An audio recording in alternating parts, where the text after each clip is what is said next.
સાવરકુંડલાના થોરડી ગામે 6 વર્ષના બાળકને નરભક્ષી સિંહે ફાડી ખાધા દહેશત. વન વિભાગ દ્વારા સિંહને પાંજરે પૂરવામાં આવ્યો. સાવરકુંડલાના થોરડી ગામમાં 6 વર્ષના ગુલસિંહ આજનાર નામના બાળકને નરભક્ષી સિંહે ફાડી ખાધાની હૃદયદ્રાવક ઘટના બની છે. ગુલસિંહ એક પરપ્રાંતીય મજૂરના પુત્ર હતો અને આમ શિકાર બનેલ બાળકના પરિવાર પર શોક છવાઈ ગયો છે. આ ઘટનાને પગલે વન વિભાગ તાત્કાલિક હરકતમાં આવી ગયો છે અને સિંહને શોધી તેનું ટ્રાન્સક્યુલાઇઝેશન કરીને પાંજરે પૂરવામાં સફળતા મળી છે. ગ્રામજનોએ રાહતનો શ્વાસ લીધો છે, પરંતુ સતત વધતા સિંહ હુમલાઓથી ગામમાં ભયનો માહોલ છવાઈ ગયો છે.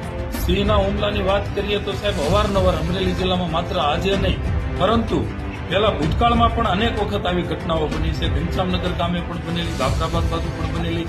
સિંહ છે એ આન બાન શાન છે અમારી સૌરાષ્ટ્રની ધરાની. અમે ખેડૂતો સિંહ સાથે, પ્રકૃતિ સાથે રહેવાવાળા છીએ રોજ માટે, પરંતુ આ સિંહ છે શિડ્યુલનું પ્રાણી છે. આજે થોરડી ગામે અશોકભાઈ ભરવાડિયાની વાડીમાં પરપ્રાંતીય મજૂર જે કામ અર્થે અહીંયા આવેલા હોય છે, એનું બાળક બિચારું માસૂમ બાળક, કુમળું બાળક રમતું હતું અને આ સિંહ એને પાછળથી ઉપાડી ગયો અને માત્ર ખોપડી વધવા દીધી છે. ત્યારે આ બહુ દુઃખદ ઘટના બની છે. આ સિંહને, આવા માનવભક્ષી સિંહને તાત્કાલિક ધોરણે તાબે કરવા જોઈએ અને શિડ્યુલનું જનાવર છે તો શિડ્યુલમાં રાખવું જોઈએ. સિંહ છે એ અમારી શાન છે, અમારું ગૌરવ છે, પરંતુ આવી ઘટનાઓ બને છે ખરેખર ખૂબ દુઃખદ ઘટના છે આજની આ. એટલે